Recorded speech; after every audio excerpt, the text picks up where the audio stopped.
عاقل کا اب گریڈ اپ ہو چکا تھا، جبکہ قرضہ بھی اتر گیا تھا۔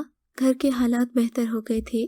گھر کیسے چلنا ہے، خاندان کیسے بنایا جاتا ہے، خاندان کو کیسے سنبھالا جاتا ہے، ایک عورت کی کیا ذمہ داری ہوتی ہے، اپنی ساس اور ماں سے، وہ سب شعوری اور لاشعوری طور پر سیکھ چکی تھی۔ اب تو پانی کا نل صحیح بند نہ کرنے پر وہ خود بھی بچوں کو ڈانٹ ڈپٹ دیتی تھی۔ زندگی میں اپنوں کا کیا مقام ہوتا ہے وہ سمجھ گئی تھی، اور 3 نندیں اور ان کے بچوں کی پوری کابینہ اب بھی ویکینڈ اور عید وغیرہ پر شور شرابہ کرنے اس کے گھر چلی آتی تھی، مگر پھر بھی وہ تنگ نہ ہوتی، کیونکہ وہ جانتی تھی کہ رشتوں کو یوں ہی سنبھالا جاتا ہے، اور پھر رشتے بھی وہ جو قیمتی چیزوں سے بھی زیادہ قیمتی ہوتے ہیں۔ اگر آپ کو آج کا یہ واقعہ پسند آیا ہے تو اس ویڈیو کو لائک ضرور کیجیے، اور اس طرح کے مزید قصے سننے کے لیے ہمارے چینل اردو مورل سٹوری کو سبسکرائب ضرور کیجیے۔